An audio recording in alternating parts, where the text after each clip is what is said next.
안녕하세요. 하나이비인후과병원 귀센터 전문의 류남규입니다. 오늘 말씀드릴 내용은 귀지는 어떻게 파는 게 좋을까요? 라는 주제입니다.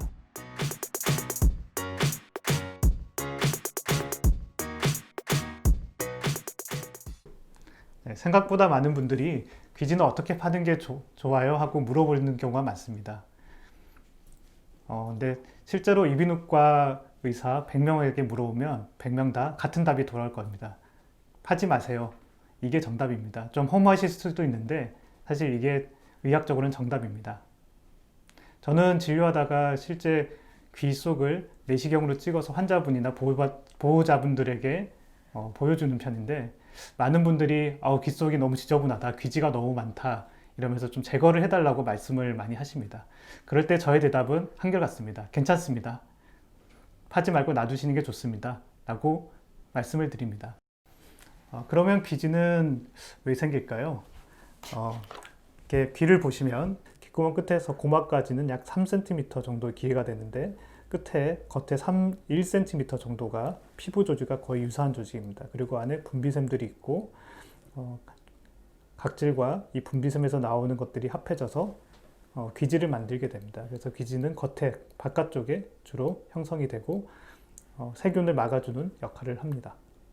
그래서 귀지는 단순한 각질 덩어리가 아니라 지방 조직 그리고 각종 효소들이 섞여 있는 덩어리라고 생각하시면 됩니다. 귀지 안에 있는 그 지방 성분이나 그리고 약산성 그리고 각종 효소들이 세균이 증식을 하지 못하게 하는 귀를 보호해주는 중요한 역할을 하고 있습니다. 그래서 귀지는 귀 건강을 위해서라면 조금 지저분해 보일지라도 건드리지 않는 것이 가장 좋은 방법입니다.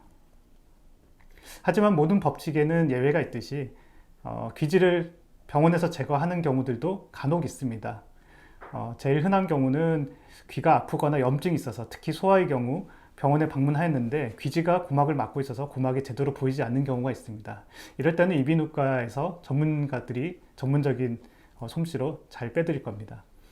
그 외에 귀지를 파다가 일부가 고막 안쪽으로 들어가서 머리를 움직일 때마다 둥둥 소리가 나는 경우들이 있습니다. 이럴 때는 불편감 때문에 부득이하게 제거를 하게 됩니다. 그리고 흔하진 않지만 선천적으로 또는 외상 같은 후천적인 요인으로 귓구멍 자체가 많이 좁거나 많이 꺾여 있는 경우들은 귀지의 자연 배출이 잘 되지 않기 때문에 그대로 쌓여 버리는 경우가 많습니다.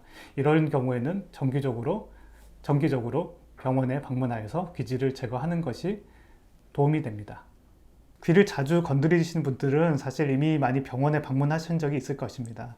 면봉은 부드러우니까 별로 상처를 주지 않을 거라고 생각하실 수 있는데 면봉이 무균 상태가 아니기 때문에 그리고 균을 방지해주는 귀지를 이미 제거를 한 상태에서 면봉이 자주 외이도의 피부를 자극하게 되면 피부가 두꺼워지거나 그 상태에서 염증이 생길 수 있습니다. 그래서 통증이 생기고 귀에서 진물이 나오는 웨이도염이 발생할 수 있습니다. 그리고 웨이도염이 자주 반복되는 분들은 건조하지 않고 축축한 습한 상태가 지속되면서 곰팡이가 자라는 진균성 웨이도염으로 악화되어서 굉장히 오랫동안 고통을 받는 분들이 종종 있습니다.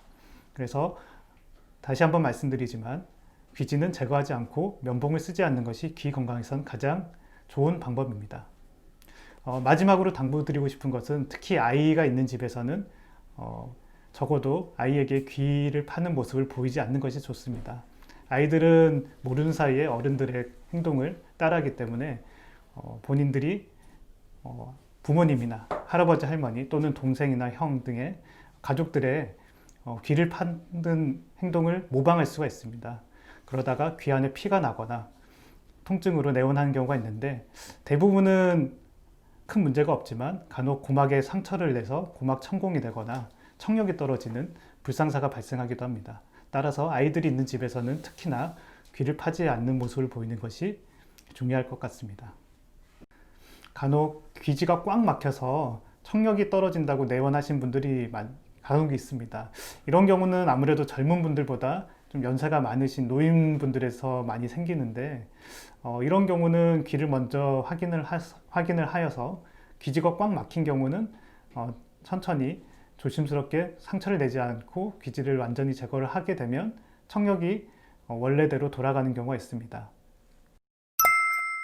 혹시 집에서 안전하게 귀지를 팔 수 있는 방법은 없나요? 네, 혼자서 잘 보이지 않는 상태에서 귀지를 제거하는 것은 특별한 문제를 일으키지 않는 경우도 있지만 잘못하면 염증이나 통증 그리고 고막의 손상까지 발생할 수 있어서 불편하시면 이비인후과 방문하셔서 직접 관찰하시고 전문가의 도움을 받는 것을 추천드립니다. 귀지는 혹시 색깔이 어떤 색깔이 건강한 색깔인가요? 귀지는 동양인은 주로 마른 귀지고 주로 노란색이 많습니다. 그리고 인종에 따라서 이제 백인들이나 흑인들에서는 반대로 우리가 흔히 말하는 물귀지, 짙은 색깔의 귀지가 많습니다. 이 단순 색깔로 건강을 체크를 하기는 어렵고 인종적인 차이가 있기 때문에 색깔로만 건강하다, 건강하지 않다를 구별하기는 좀 어렵습니다. 하지만 평소와 다르게 귀지 색깔이 변하거나 귀지에서 냄새가 난다. 이런 경우는 병원을 방문하셔서 정확한 상태를 체크하시는 것이 좋을 것 같습니다. 별거 아니라고 생각할 수 있지만 제거하다가 문제를 일으킬 수 있는 것이 귀지입니다. 따라서 불편하시면 직접 제거하지 마시고 이비인후과 방문하셔서 전문가의 진찰을 받으시고 숙련된 솜씨로 제거를 받는 것을 추천드립니다. 감사합니다.